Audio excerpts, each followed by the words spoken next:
is often the case. I'll be hitting you guys with some stats here and there that will be included in the stats piece that comes out every Wednesday at 11 a.m. Eastern. So make sure you guys peep that out as well. Again, this was excruciating, but Mustafa Ali comes out, and Daniel Bryan says that he knows exactly who Mustafa Ali is, and I thought that was a nice touch. Yes, I did too. There was a lot of Daniel Bryan helping Mustafa Ali over 100%. This first half hour or so, Alex. Yeah, no, this is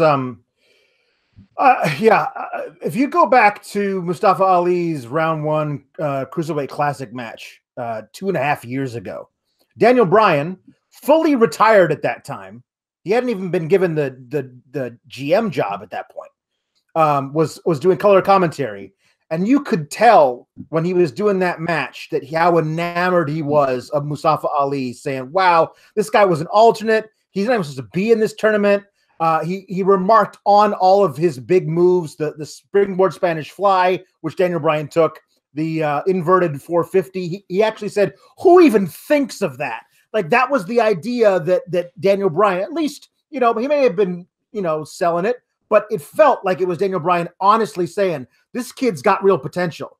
And I wonder how much of that moment, Daniel Bryan watching him and saying, wow, this kid's going to go someplace, translates to 2.5 years later, Daniel Bryan saying, if I'm going to fight somebody as a surprise, I want it to be this guy, and I'm going to put him over. I'm going to make him look like $1 million when I beat him.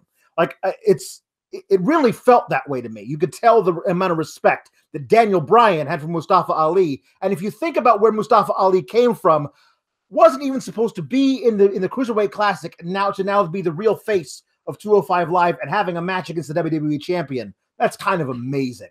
It's the old adage of make your opponent look good, and then when you beat him, you look even better type of thing. Yep. Now, there are characters to be made and absolutely shitting on your opponent too. The Rock made a good career of it. Conor McGregor's made a good career of it, but it's very rare, and it takes a special kind of charisma to be able to pull that off.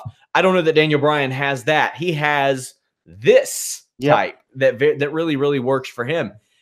As excruciating as I found the 8 minutes or so of Daniel Bryan, I loved his interactions with Mustafa Ali. Yeah. He puts blames on the fans essentially for being xenophobic assholes. Yes. And Mustafa Ali says that the Daniel Bryan that motivated him would not be acting like this. He'd want to fight, and Ali wants to fight. And just when Daniel Bryan looks at Mustafa and goes, what type of car do you drive? Yeah. I knew where it was going, but it didn't matter. And Mustafa knew where it was going. Of course he did. And Mustafa says, I drive an SUV. And Daniel Bryan, looking up at Mustafa Ali, goes, You're a tiny little man. Why would you ever drive an SUV? I love that Daniel Bryan having like the reverse Napoleon complex. Yes. Yeah. Like not quite to the Crash Holly level where he's carrying around a scale and having himself announced as 400 pounds, but looking up at a guy, a cruiserweight, staring up at a cruiserweight and saying, you're such a tiny man. And Mustafa says, I have a family. Then he calls Mustafa ignorant and slaps him. The fight is on, and I really like this match. Bryan methodically works over Ali in the ring with stomps, but Ali's able to come back and knock Bryan out of the ring. Ali's burst of offense doesn't last long as he gets posted, and we go to a commercial. There's a lot of action in this commercial. Yeah, I was really miffed by that because we know from dealing with Anna Bauer that if you're in a country other than the United States, you don't see any of this stuff that happens during commercials. Like, she would talk to us about like, oh no, I missed all of that. That doesn't get shown to us in Australia. I know even Canada doesn't get it. So it's really too bad that Mustafa Ali's huge comeback, and then the moment where he was about to win, and then he got put in the yes lock. It was in the yes lock for like a minute and a half, like fighting through it and not giving up. All of that was only seen by people in the United States who happen to be paying attention when there's no sound during commercials. We see an old Billy Robinson special, the half-hatch suplex during the commercial. I love that. But Daniel Bryan gets caught and hit with that Spanish fly. He took it great. So good. Love that.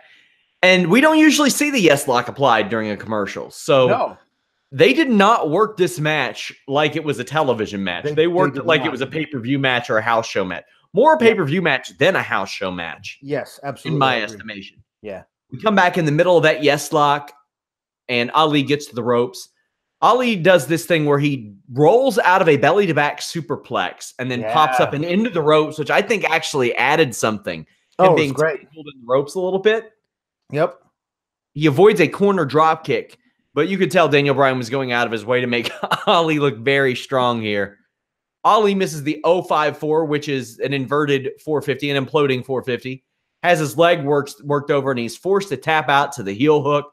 I would have loved if this were a couple minutes longer, but a good display for Mustafa Ali, a good display for Daniel Bryan. Yep. There were no losers here. Mustafa Ali, who has never been cruiserweight champion, to my knowledge, has he? Nope. Went head-to-head with the WWE champion to kick off a show when WWE is really looking to increase their viewership. In fact, I was told that they kind of announced this thinking, well, if we announce it, it'll get some viewers. Yep. As opposed to, if we do it as a surprise, it won't. But Bryan catches up with Mustafa Ali on the ramp, stomps him out. What'd you think of the segment afterwards? I think this is great. Like, this is the thing is that if you're going to say that Finn Balor is allowed to be a WWE superstar, not a 205 Live guy, I mean, he outweighs Mustafa, I think, by 4 pounds. So there's no reason Mustafa Ali, body type wise, can't have these matches.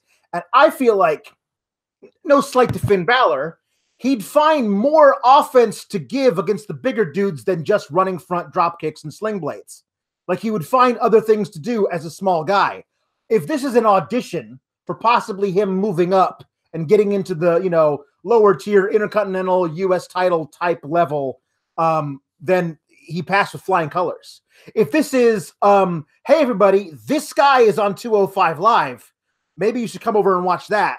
If that's what it is, great. That's also he passed flying colors. If this is hey, let's see if we want to use more of these guys more often on SmackDown and Raw, prove what the Purple Brand can do, Mustafa, yeah, he knocked that out of the park too.